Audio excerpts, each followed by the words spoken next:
मीनाक्षी राठौर और आप देख रहे हैं नेक्स्ट 9 न्यूज।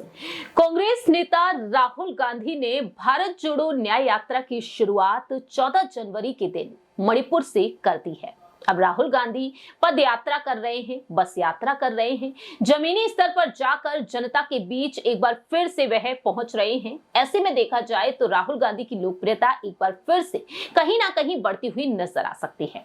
और इसी बीच राहुल गांधी को जो समर्थन मिल रहा है तमाम दिग्गज नेताओं का, युवा नेताओं का, वह भी राहुल गांधी के समर्थन में आकर उनकी इस भारत जोड़ो न्याय यात्रा का हिस्सा बनकर केंद्र की मोदी सरकार को चुनौती दे रहे हैं।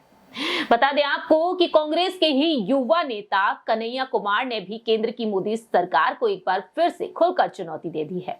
आपको सुनाते हैं कि आखिरकार कन्हैया कुमार ने इस भारत जोड़ो न्याय यात्रा में शामिल होने के दौरान क्या कुछ कहा, सुनिए जरा। कांग्रेस नेता राहुल गांधी की भारत जोड़ो न्याय यात्रा की शुरुआत के दौरान ही युवा नेता कन्हैया कुमार ने डंकी की चोट पर अपनी बात रखी।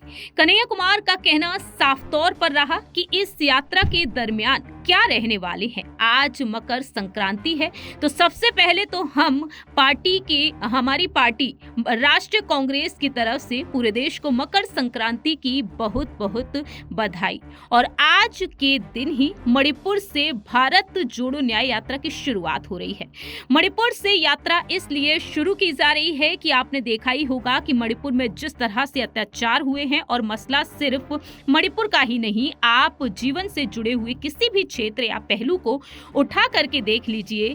जहां आप किसान की बात कर लें, मजदूर की बात कर लें, जवान की बात कर लें और महिला की बात कर लें, तो देश के अंदर बेरोजगारी बढ़ी है और महंगाई बढ़ी है। किसान आत्महत्या की ओर बढ़ रहा है, नौजवानों का आत्महत्या करना, और बीते पिछले सालों से हम ये देखते चले आ रहे हैं। अत्याचार बढ़ रहा है, अन्याय बढ़ रहा है, और इस अन्याय के खिलाफ ही राहुल गांधी जी ने, हमारी पार्टी ने एक आह्वान किया है कि सहना नहीं है, डरना नहीं है, सहो मत, डरो मत, लड़ो अपने न्याय के लिए, अपने हक के लिए। और इसी भावना को लेकर, इसी भाव को लेकर, इसी विचार को लेकर भारतीय राष्ट्रीय कांग्रेस ने भारत जोड़ो न्याय यात्रा की शुरुआत की है। तो मैं इस देश के तमाम आम आवाम से यही अपील करना चाहता हूं कि आप भी इस यात्रा से जुड़े महसूस करते रहें कि आपके साथ भी कोई अत्याचार हो रहा है तो आपको उस अन्याय के खिलाफ आवाज उठानी है।